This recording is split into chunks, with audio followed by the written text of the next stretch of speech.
Perkenalkan, nama saya Jenny Nurhayati dengan NIM 2107010002. Saya dari kelas C, Prodi Ilmu Kesehatan Masyarakat. Di sini saya akan menjelaskan tentang desain penelitian epidemiologi. Desain penelitian dibagi menjadi dua, yaitu studi observasional dan studi eksperimental. Desain studi observasi merupakan studi yang dilakukan melalui pengamatan, di mana penelitian mengamati penampakan yang terjadi secara alami. Penelitian tidak memanipulasi pemaparan. Desain studi observasi deskriptif. Studi observasional menggunakan desain studi observasi deskriptif dan analitik. Ada 3 jenis studi deskriptif, yaitu laporan kasus. Case report atau laporan kasus merupakan studi kasus yang bertujuan menggambarkan manifestasi klinis, perjalanan klinis, dan prognosis kasus. Case report mendeskripsikan cara klinisi mendiagnosisikan tetapi kasus dan hasil klinis yang diperoleh. Selain itu, tidak terdapat kasus pembanding.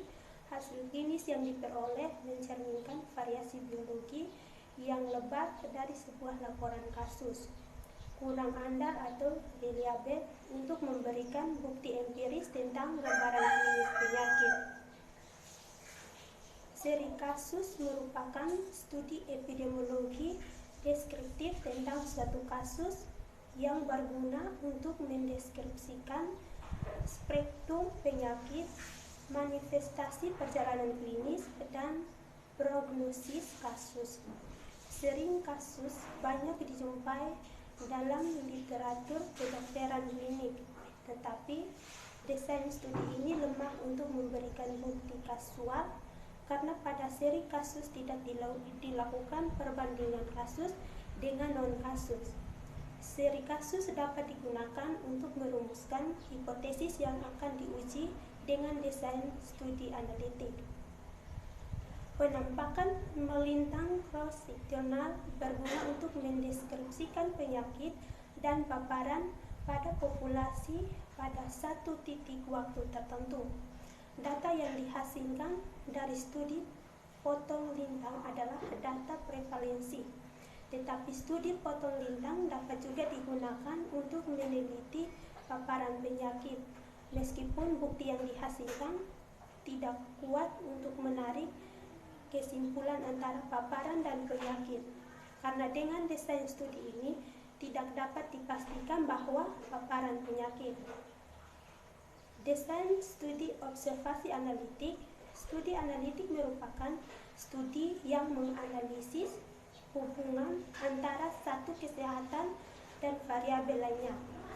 Ada beberapa tipe studi observasi analitik, yaitu studi kasus kontrol atau kontrol kasus.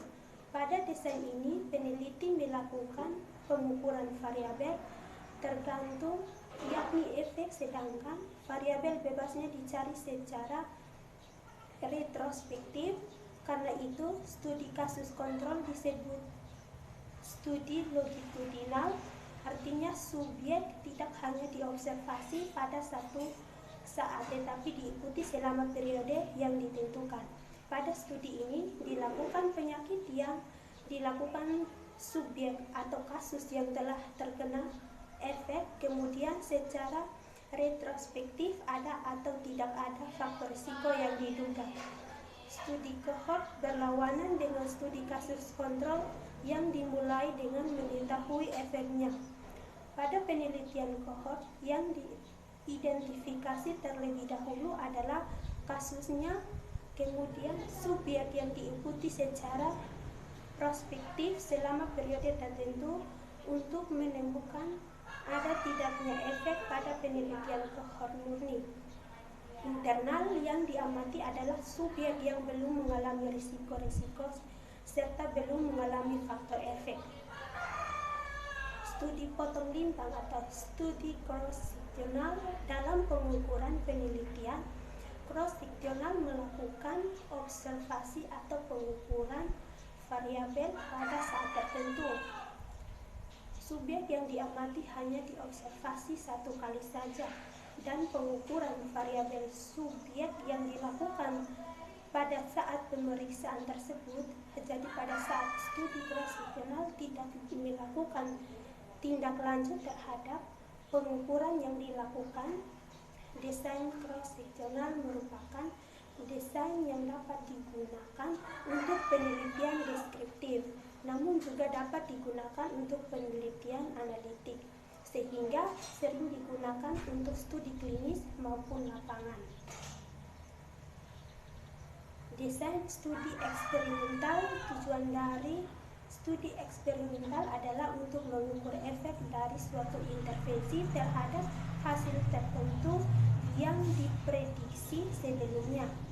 Desain ini merupakan metode utama untuk menginvestigasi tetapi baru, misal efek dari penyembuhan penyakit atau efektivitas suatu program kesehatan terhadap peningkatan kesehatan masyarakat.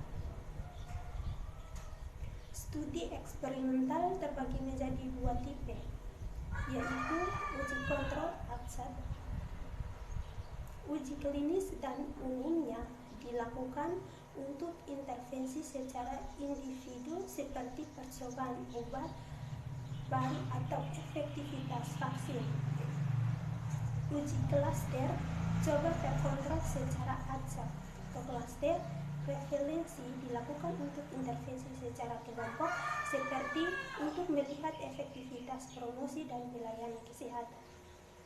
Efektivitas intervensi terpadu pada rumah tangga tanpa asap rokok. Sekian, terima kasih.